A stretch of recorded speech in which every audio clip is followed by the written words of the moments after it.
11.71 million. Just let that number sink in for a second. That's the global number of stroke cases in the year 2020 alone. It's a staggering statistic, right? And it really sets the stage for the incredibly high stakes of today's explainer. Because look, when a medical crisis hits, every single second is a literal battle for survival. The decisions made in the blink of an eye, they completely dictate the rest of a patient's life. So, welcome to the Explainer. Today, we're taking a high-speed, behind-the-scenes tour straight through the emergency room. We're going to be decoding some pretty dense medical guidelines to figure out exactly how the body's critical systems fail during these massive emergencies, and how medical teams fight tooth and nail to bring those systems back online. But we're not stopping at the hospital doors. We're also going to bridge these intense emergency protocols with the everyday science of prevention, things you can start doing the exact second you wake up tomorrow. Okay, let's dive into this. Here's our ER directory for today. 5 stops. 1. The brain battle. 2. Heart failure alarm. 3. Septic shock. 4. Respiratory crisis. And 5. The surprising power of water. Let's go. Stop number 1. The brain battle. Now, what's really interesting about this is how doctors fight against what's known as the golden hour. Every tick of the clock means millions of brain cells are literally dying off.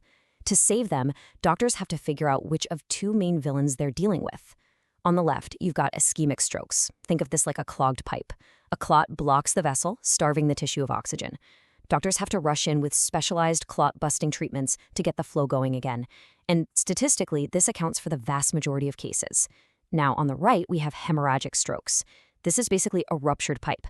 A blood vessel actually bursts and spills blood directly into the brain tissue. The response here is totally different, often needing immediate surgery to relieve the pressure before it's too late. Take a look at this actual CT scan from Bachmai Hospital. You see that dense, bright pooling area? Yeah, that's a hemorrhage. It's blood pooling up right where it absolutely shouldn't be. To act on this instantly, ER doctors use rapid imaging combined with a really strict severity checklist called the NIHS score. This score measures stuff like a patient's level of consciousness, their vision, motor function, the whole 9 yards. A higher score means a much heavier brain battle. Doctors actually use mathematical formulas on these very scans to calculate the exact volume of the blood clot, deciding right then and there if they need to operate immediately. All right, moving down the hall to Section 2, the heart failure alarm. Acute heart failure is pretty much the ultimate biological alarm. The body's central pump loses pressure, and fluid just starts backing up everywhere. And this brilliantly illustrates how, under that kind of immense pressure, ER physicians absolutely do not have time to guess. They rely on incredibly strict algorithmic decision trees. When a patient comes in gasping for breath, doctors rapidly test their blood for specific stress peptides, like NT-proBNP, and they get the ultrasounds going immediately. If those peptide levels cross a certain line, boom, the diagnosis is confirmed, and the team instantly pivots from just investigating to highly aggressive intervention. Once that alarm sounds, they have to move incredibly fast to take the strain off the heart. First up, oxygen therapy, instantly deployed to support the failing lungs. Second, they push intravenous diuretics, specifically a super powerful drug called furosemide, which forces the kidneys into overdrive to clear out all that excess fluid flooding the body. And third, vasodilators. These actually open up the blood vessels, dropping the resistance and taking a huge amount of pressure off that struggling heart pump. Transitioning over to Section 3 now, septic shock. So, septic shock. It really isn't just a bad infection. It's a massive, cascading inflammatory collapse that just absolutely tanks your blood pressure. Triggered by an infection, the body's own defense mechanisms basically go into overdrive and start shutting vital organs down. The response here has to follow a really fast, precise rhythm to reverse the collapse before the window closes. Step 1, secure the airway and pump in oxygen. Step 2, flood the system with massive amounts of IV fluids and powerful vasopressors, like noradrenaline, to forcefully squeeze those blood vessels and crank the blood pressure back up to a survivable baseline. And step 3 is source control and antibiotics. They've got to hunt down and neutralize the invading bacteria or fungus immediately to stop that deadly loop right at the source. Next up, Section 4, the respiratory crisis. Whether we're talking about community-acquired pneumonia or a flare-up of COPD, the internal mechanics of a respiratory crisis are, well, they're terrifying. Picture the tiny air sacs deep inside your lungs, the alveoli. In severe pneumonia, they get super inflamed and literally fill up with pus and fluid. Or, in a COPD flare-up, the airways get incredibly swollen and tightly constricted.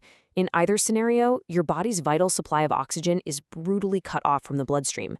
That causes a rapid, dangerous drop in oxygen saturation that puts every single organ at risk. The pacing in the ER for this is just a frantic race against the clock.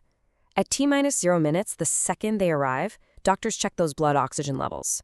By T-15 minutes, they're blasting targeted oxygen therapy and fast-acting bronchodilators to just force those airways open.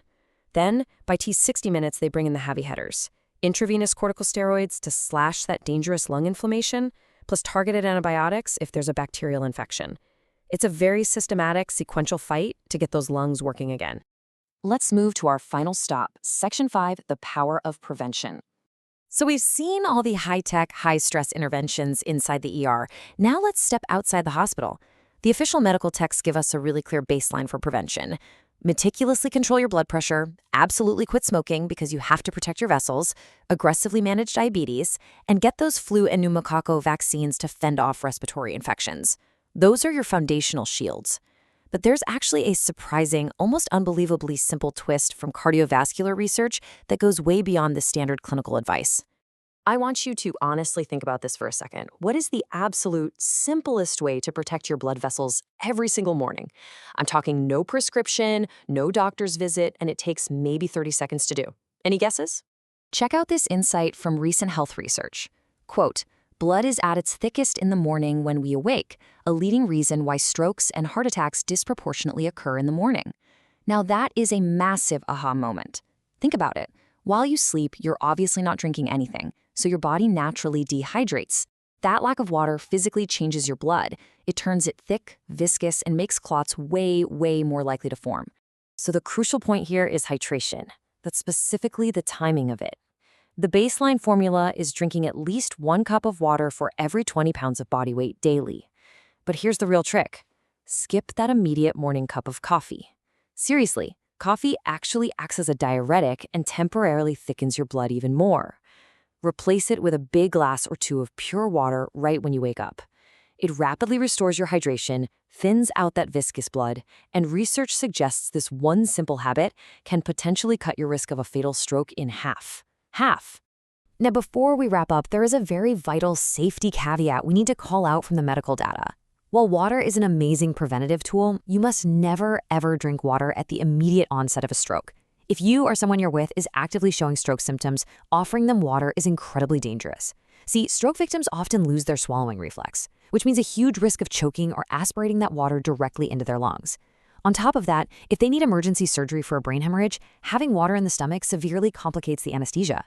In an active crisis, you seek immediate medical attention. That's it, nothing else. Well, we've journeyed all the way from the high-stakes, split-second decisions of the ER, through the wild mechanics of brain hemorrhages and heart failures, right down to the fundamental physics of your own blood.